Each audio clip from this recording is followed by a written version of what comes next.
अभी हम सब संतों से सुन रहे थे, 3 बातें आई। वर्तमान में रहना, जीवन में दुख है और इच्छा से ही दुख खड़ा होता है।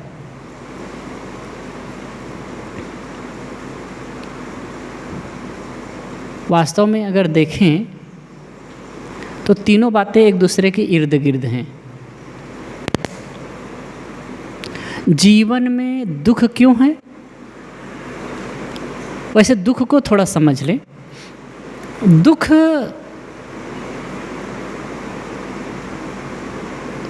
के बहुत ढंग से विश्लेषण किया जा सकता है दुख का। महात्मा बुद्ध ने भी कहा है दुख की बात, दुख आर्य सत्य, दुख आर्य सत्य है। और दुख है क्या चीज़? तो उसमें बहुत सारे गिनाए हैं।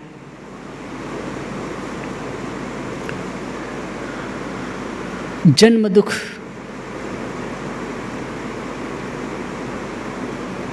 रोग दुख,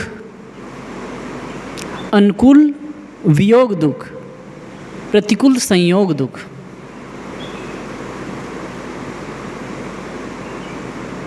व्याध दुख, रोग दुख, व्याधि दुख एक ही बात है। और मरण दुख। इसको और अलग ढंग से कहें तो सीधी सी बात है, आदि व्याधि यानी उपाधि। आदि व्याधि और उपाधि। आदि कहते हैं मानसिक कष्ट को, मानसिक जो पीड़ा होती है उसको आदि कहते हैं। व्याधि कहते हैं शारीरिक पीड़ा को, शरीर में जो कुछ तकलीफ आती है, जो कुछ पीड़ा होती है उसको व्याधि कहते हैं। और उपाधि कहते हैं बाहर से जो कष्ट मिलता है उसको। दुनिया में ऐसा कोई नहीं मिलेगा आपको कि जो इन दुखों से बचा हो। किसी को मानसिक कष्ट है तो किसी को शारीरिक कष्ट है, किसी को ये मानसिक कष्ट नहीं है, शारीरिक कष्ट नहीं है तो बाहर का कष्ट है। इसीलिए संतों ने, ऋषियों ने कहा शरीर ये संसार को दुखालयम अशाश्वतम कहा गया। ये दुखों का घर है। और योग दर्शन के ऋषि पतंजलि कहते हैं दुखमेव सर्वम विवेकिना। विवेकियों के लिए यह संसार पूरा दुखमय है। सर्वम दुख, सभी जगह दुख है। दुखमेव सर्वम विवेकिना, विवेकियों के लिए सभी तरफ दुख है। और आप कुछ स्थिरता पूर्वक एनालिसिस करेंगे तो देखेंगे कि वास्तव में हर जगह दुख है। कहीं ना कहीं किसी न किसी प्रकार का दुख का अनुभव होता है। इसी बात को लेकर के आजकल के लोग ये भी कहते हैं अरे महात्मा लोग तो दुख दुख ही बताते हैं। क्या दुख है? लेकिन वो तब रहता है जब आपका तन स्वस्थ है, जवानी है, धन दौलत है, तब तक लगता है सुख है। लेकिन जैसे परिस्थिति बदलती है, जैसे समय बदलता है, दुख का अनुभव शुरू होता है।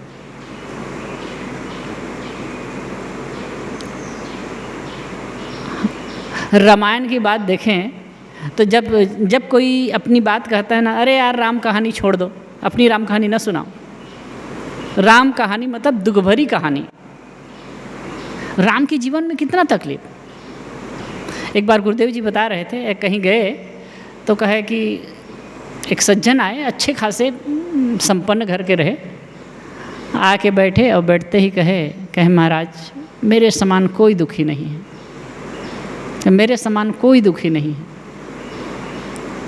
तो कहे कि भाई कैसे कहते हो, राम की इतना दुखी हो तुम? क्या तुम घर से निकाल दिए गए हो? तो कहे नहीं साहब घर में रहता हूँ। क्या तुम्हारी पत्नी हर गई है? तो कहे नहीं महाराज पत्नी है। तो फिर उतने तो दुखी नहीं हो। जीवन में दुख आते आते हैं, और इतना तय है, शरीर धर के कोई आदमी पूर्णतः स्वस्थ सुखी तो हो ही नहीं सकता, पूर्णतः सुखी नहीं हो सकता, कुछ न कुछ बना ही रहता है।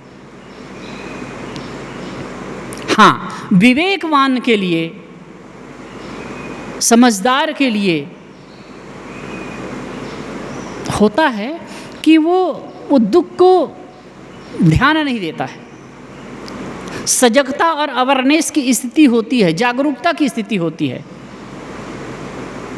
तो वो टलता है। और ख़ास करके दुख, शरीर है, शरीर संबंधित दुख तो होता ही है। कब आप देखिए, अभी जैसे कि तन स्वस्थ है, अच्छा लग रहा है, अगर कहीं कुछ शरीर में तकलीफ हो जाए, पेट में पीड़ा हो जाए, सिर में दर्द हो जाए, या कोई ऐसी बीमारी हो जाए, बुखार आ जाए, कितनी पीड़ा का एहसास होता है, कैसे लगता है। कभी कभी लगता है शरीर छूट जाए वही अच्छा है।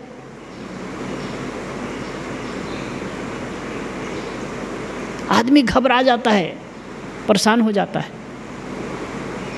एक ने तो कहा, लगता था साहब मैं बीमार पड़ा तो मर ही जाऊं, लेकिन मनोबल, आज मैं देख रहा था एक चीज़, मैं मोबाइल खोला तो वैसे आ गया, तो बहुत समय तक रहा, बहुत बढ़िया लगा, देखा इतना मोटिवेशनल बात थी। एक आदमी बता रहा था कि 2010 में मैं बीमार पड़ा और ऐसी परिस्थिति आई कि मैं 4-5 दिन तक के खाट पर ही पड़ा रहा। डॉक्टर के पास ले गए तो डॉक्टर ने कहा तो ये तो मर ही जाएगा, इसको ले जाओ, कुछ हो नहीं सकता है, सुधार नहीं हो पाएगा। फिर लाए, खाट पर ही पड़ा रहा, छोटे छोटे मेरे बच्चे, तो मुझे लगा देख करके, नहीं, इन बच्चों के लिए मुझे जीना है, अगर मैं चला जाऊंगा तो क्या होगा। कुछ योगा करने लगा, अभ्यास करने लगा, धीरे धीरे धीरे धीरे अपनी स्टेमिना शक्ति आने लगी, धीरे धीरे ठीक होने लगा।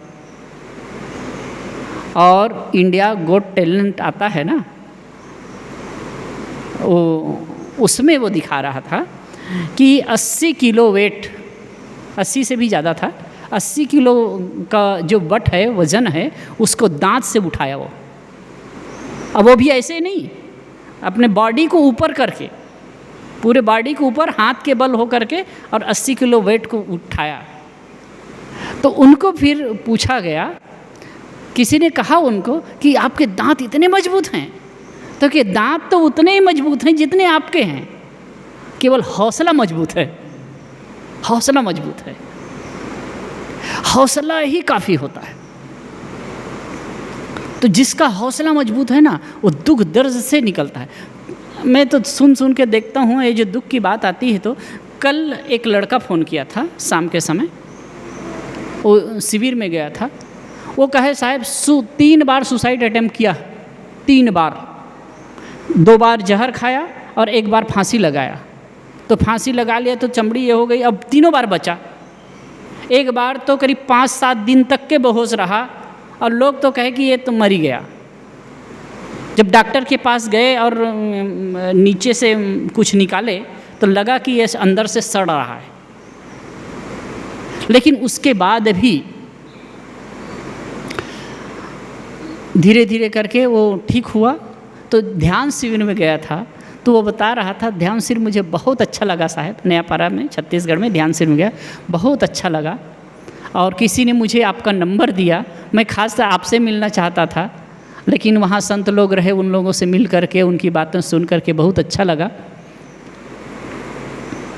तो मैं कहा कि जीवन से सीख लिए ना, जीवन ने बहुत कुछ सिखा दिया।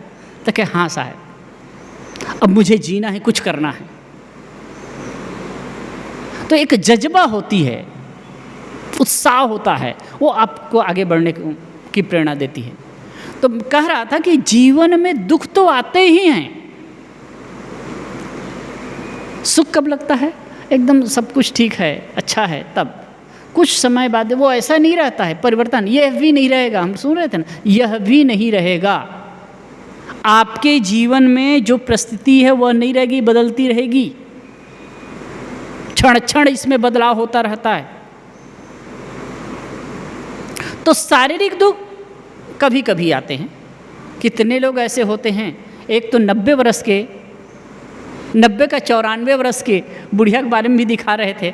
उसमें 94 वर्ष की उम्र में कई मेडल हासिल किए, नेशनल लेवल पे, इंटरनेशनल लेवल पर दौड़ में।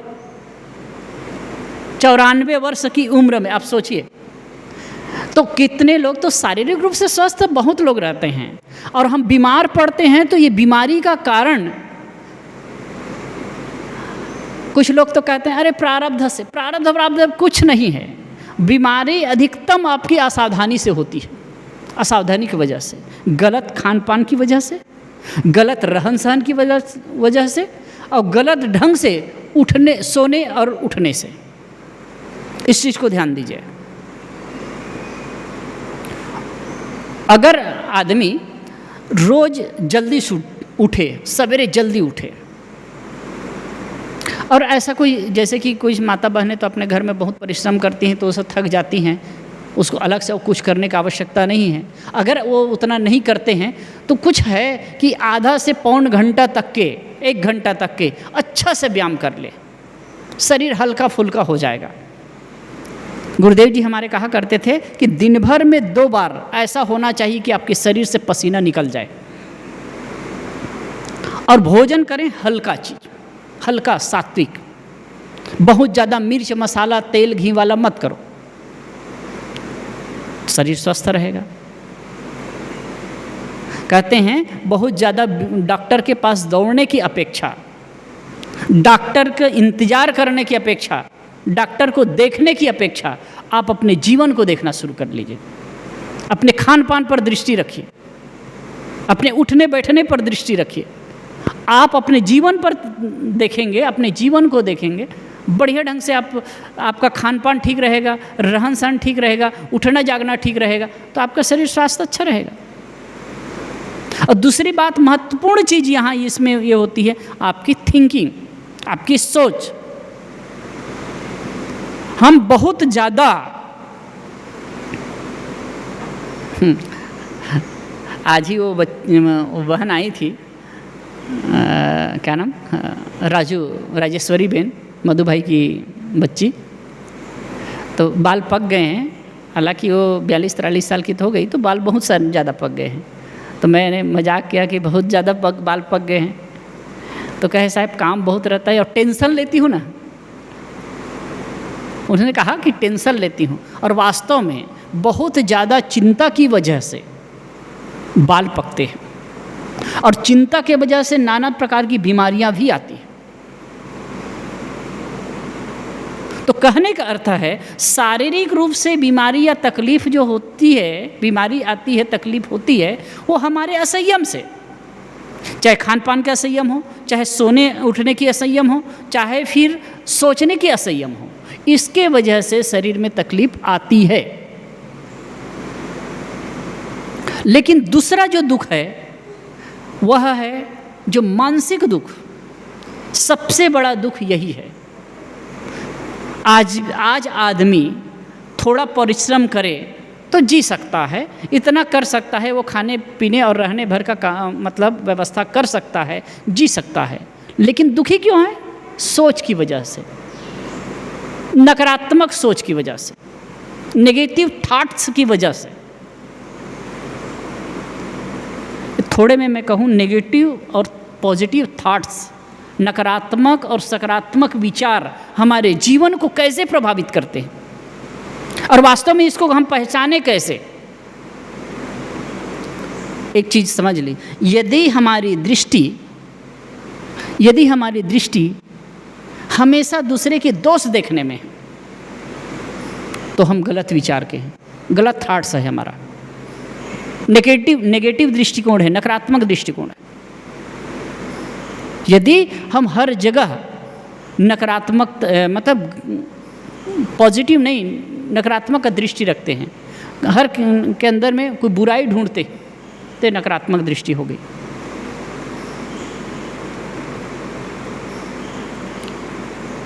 अपने जीवन को लेकर भी हो सकता है, बाहर लोगों को लेकर के भी हो सकता है। पॉजिटिविटी होती है ना। और पहली बात कि दूसरे के अंदर बुराई देखने की प्रवृत्ति, ये नकारात्मक दृष्टिकोण। अपने जीवन को लेकर के भी हो सकता है कि जैसे कि एक ने क्या कहा कि साहब मेरे भाई को मेरे पिता को शुगर था, तो मुझे डर लगता है कि मुझे भी शुगर हो जाएगा। तो मैं कहा एक चीज़ है, पक्का होगा, क्योंकि तुम्हारी सोच ही वैसी है। ये नकारात्मक सोच।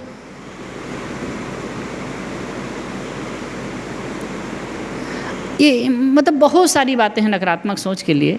लेकिन मैं कह रहा हूँ, अगर कहीं आप नकारात्मक सोच रखते हैं अपने जीवन के विषय में, दूसरों के विषय में, कोई बीमारी को लेकर, किसी लोग के व्यवहार को लेकर, खान पान को लेकर, वातावरण और समाज को लेकर, अगर आपकी दृष्टि नकारात्मक है तो आप सुखी नहीं हो सकते। ये लिख लीजिए। नकारात्मक दृष्टिकोण और सकारात्मक दृष्टिकोण होती है। अभी मैं बता रहा था ना कैसे उसका दृष्टिकोण था। डॉक्टर ने कह दिया कि ये इसका चांस नहीं है। महीनों तक वो खाट पर पड़ा रहा, महीनों पड़ा रहा, और एक आत्मबल कि नहीं, मुझे मेरे बच्चों के लिए कुछ करना है। एक विजन आपके पास हो ना, आपका लक्ष्य हो, तो जो नकारात्मकता दूर होती है। नकारात्मक क्यों होता है आदमी? नकारात्मक विचार क्यों आते हैं? खाली निठल्ला बैठा है तो नकारात्मक होगा वो।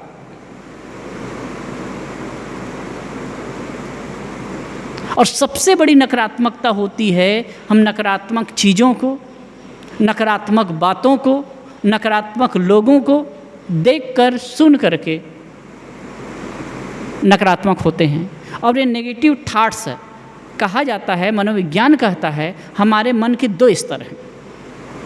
एक बाह्य मन है और दूसरा अंतर मन है। तो बाह्य मन से, जैसे मैं कह रहा हूँ, आप बाह्य मन से सजग हैं, मेरी बात को सुन रहे हैं, लेकिन अंतर मन नहीं जानता है कि सही है क्या, गलत है क्या।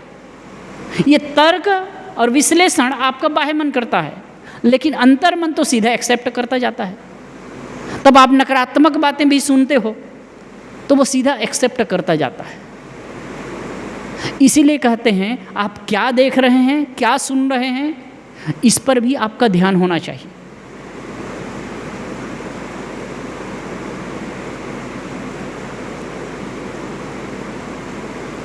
आज मैं रात में एक स्वप्न देखा। कितना फर्क पड़ता है, कितना हमारा अंतर्मन उसको एक्सेप्ट करता है। मैं एकदम वर्तमान घटना बताऊं। शायद कल मैं बांग्लादेश की स्थिति के बारे में कुछ देखा था। आप आए तब मैं बैठे ना, उस समय बैठे थे, उस समय मैं बांग्लादेश के संबंध में राजनीतिक मतलब ही देख रहा था। तो जब रात में सोया तो 1 बजे उठा। 1 बजे पहले मैं स्वप्न क्या देख रहा था कि कोई आदमी है, हम लोगों को ज़बरदस्ती बांध के ले गया और कह रहा है कि काम करो ये। हाँ, काम करो नहीं, उसके बाद में वो क्या किया कि वो मारने के लिए कुछ करने को कहा शायद, फिर उसके बाद मारने के लिए, अब थोड़ा थोड़ा ख्याल है, तो मारने के लिए वो किया, मारने के लिए वो पूरा आयोजन कर रहा था। तो एक ने बताया वो कहीं गया है, आने के बाद मारेगा। वो कहीं गया है, आने के बाद मारेगा, और मैं डर रहा हूँ। अब देखो कहीं कि डर रहा हूँ। अब वही मैं देखा था कि बॉर्डर में कितने लोग खड़े हैं, और वहाँ के जो एक प्रकार से उग्रवादी लोग हैं और धार्मिक कट्टर लोग हैं, वो लोगों को सता रहे हैं, परेशान कर रहे हैं। वही ख्याल था। फिर मैं स्वप्न में ही स्वप्न विचारा, ये तो स्वप्न है। ये हर लगभग मेरे में आता है। कभी किसी बात को लेकर के मैं डरता हूँ स्वप्न में ना, तब ख्याल आता है कि मैं स्वप्न देख रहा हूँ। तब ख्याल आ जाता है। तब मेरे को पहले तो इतना घबराहट हुई, बता रहा हूँ, कि भाई ये बिना मतलब के मार रहा है ये। तो कहने का अर्थ है हम जो चीज़ को देखते हैं, जो चीज़ को सुनते हैं, हमारा अंतर्मन उसमें एनालिसिस नहीं करता है, जो कुछ भी अंदर लेता है, और वही कालांतर में आपके लिए वो जीवन का अंग बन जाता है और वही सुख दुख का कारण भी होता है।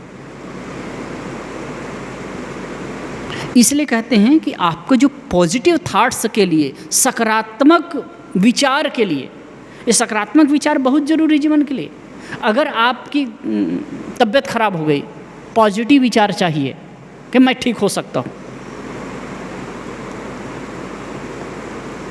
हमारे यहाँ साहिब जी कहते थे, एक बार आए थे साहिब जी अभी हैं श्री धर्मेंद्र साहिब जी, तो ऐसे बंदगी हुई तो उसी समय कहे सर्दी हो गई है ना, कुछ लोगों को सर्दी हो गई थी, सर्दी हो गई है, अगर दवाई लोगे तो 1 सप्ताह में ठीक होगा, दवाई लोगे तो 1 सप्ताह में ठीक होगा, और नहीं लोगे तो 7 दिन में ठीक होगा।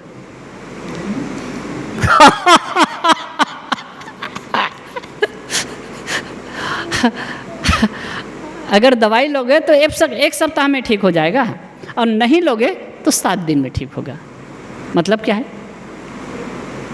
आप खुद देख लीजिएगा, अगर कहीं सर्दी हो गई और आप दवाई लीजिए तो थोड़ा खींच करके उतना तो हो ही जाएगा, और नहीं तो आप गर्म पानी पीजिए, हल्दी का प्रयोग करिए, और बिना दवाई के आप ठीक हो सकते हैं। कहने का अर्थ है संयम पूर्ण रहिए। तो कुछ जैसे कि आजकल वायरल इन्फेक्शन हो रहा है ना, वायरल बुखार हो रहा है, तो तनिक भी होता है तुरंत होता है, हम डॉक्टर के पास जाते हैं। और आजकल एक रिसर्च से पता चला है कि हम जो दवाई प्रयोग करते हैं बुखार के लिए, तकलीफ़ के लिए, पैरासीटामॉल, वो बहुत ही नुकसानदेह है। आप उसमें छोटे अक्षर में वो लिखा रहता है नीचे, वो अगर कहीं ज़्यादा प्रयोग होता है ना तो आपके किडनी को डैमेज करता है। जो चीज़ बाहर बैन है दूसरे देशों में, अब यहाँ बेधड़क चल रहा है। अब किसी भी डॉक्टर के पास में जाओगे तो सीधा वही धराते हैं, और बहुत सी चीज़ें तो इतना संयम से ही ठीक हो जाता है। पहले लोग वो क्या नाम, एक चिरैता तमिल को सुख औषध, एक इतना बड़े बड़े पौधा होता था, कड़वी बहुत कड़वी होती है। सुख औषध गुजराती में नहीं, चिरैता नहीं, हिंदी में चिरैता कहेવામાં આવે છે। तो उसको मतलब एक छोटा पौधा होता है, बहुत कड़वी होती है, उसी को पीस करके और गर्म करके देते थे, तो चाहे कैसे भी बुखार हो, मलेरिया जैसे बुखार हो, उससे ठीक हो जाता था।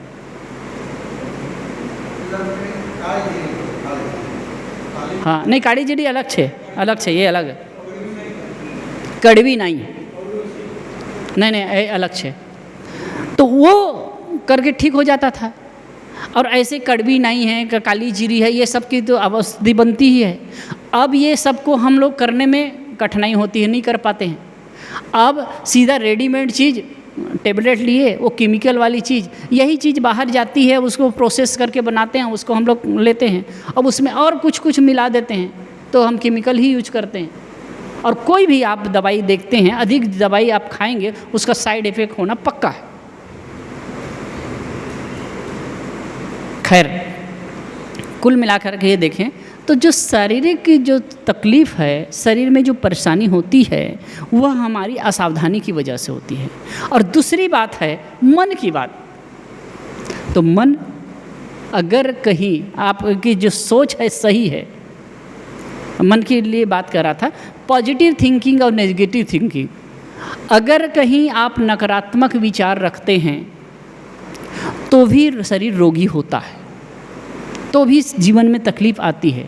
और उसके जगह में पॉजिटिव विचार करने लगते हैं तो आप शरीर के संबंध में, संसार के संबंध में, संबंधों के संबंध में अगर सकारात्मक भाव रखते हैं, सकारात्मक विचार रखते हैं, तो आपका मन भी अच्छा रहता है। और एक बात और है, ये कह रहे थे वर्तमान में होना, वर्तमान में होना ये बहुत बड़ी बात है, बहुत बड़ी बात है। हम हमेशा पेंडुलम की भांति ढूलते रहते हैं। वो जो लोलक वाली घड़ी होती है ना, पेंडुलम वाली, ऐसे ऐसे, तो या तो भूत या तो भविष्य, भूत या तो भविष्य, आगे या पीछे, आगे या पीछे। तो हम या तो पीछे जो घटनाएं घटी है उसके बारे में सोचते हैं, या फिर आगे जो घटनाएं घटने वाली है उसके बारे में सोचते हैं, आगे के बारे में सोचते होते हैं। और उसी के चक्कर में हम अपना वर्तमान को खराब करते हैं। एक विचारक ने इतना बढ़िया कहा है कि आदमी सचमुच में जीवन जी ही नहीं पाता है, वर्तमान ही जीवन है, और वर्तमान को वो भूत और भविष्य के सोच में बहा देता है। वर्तमान में, और वर्तमान आपका जीवन है, वर्तमान में रहकर ही आप सुखी हो सकते हैं, वर्तमान में रहकर के ही जीवन का आनंद ले सकते हैं, लेकिन वर्तमान में आप जीते ही नहीं हैं। अगर इसको समझना है ना, तो आप एक जगह आंख बंद करके बैठिए, आंख खोल करके बैठिए, कुछ मत करिए, और जो भी मन में ख्याल आते हैं उसको लिखते जाइए। आपको लगेगा कि कुछ क्षण भी आप स्थिर नहीं हो पाए, वर्तमान में नहीं रह पाए, और वर्तमान में रहे। जैसे कि बाग में गए, फूल खिला हुआ है और होश पूर्वक आप देख सको, केवल वर्तमान में रह करके, वो फूल देखने में ही मजा आएगा आपको, फूल देखने में ही आनंद आएगा। आप जैसे बच्चे हैं, बच्चे के साथ में आप रम रहे हैं, खेल रहे हैं, अगर उसके साथ में वर्तमान में होकर के खेलो तो मौज की स्थिति हो सकती है। इसी प्रकार से कुछ भी ना करिए, आप बैठ जाइए और केवल वर्तमान में हो जाइए, आपको आनंद आ जाएगा। अगर जीवन का आनंद लेना है, जप क्यों है, उपासना क्यों है, अनुष्ठान क्यों है, ध्यान चिंतन क्यों है? वर्तमान में होने के लिए ही है। और वर्तमान में अगर होने लगे तो फिर सारा द्वंद समाप्त हो जाता है। और ये वर्तमान में होकर के ही, वर्तमान में रह कर के ही हम दुख से मुक्त हो सकते हैं। और वर्तमान में अगर दुख मुक्त हो गए तो यही हमारे लिए भविष्य का निर्धारण होगा। वर्तमान के आधार पर ही भविष्य का निर्धारण होता है, उसी के आधार पर हमारा भविष्य आगे भी बनने वाला है। इसलिए हम सबको चाहिए कि हम अपनी सोच पर सोच को सही रखें, अपने जीवन को संयम में रखें, अपने खान पान, रहन सहन, उठना बैठना, ये सब कुछ संतुलित करें, उचित रखें, और होशपूर्ण जीने का प्रयास करें। तो हम इस जीवन में सुखी हो सकते हैं, आनंदित हो सकते हैं, और इस जीवन का लाभ हमें मिल सकता है। तो कुछ देर मैंने आपके बीच अपना विचार रखा। बोलिए सद्गुरुदेव की जय।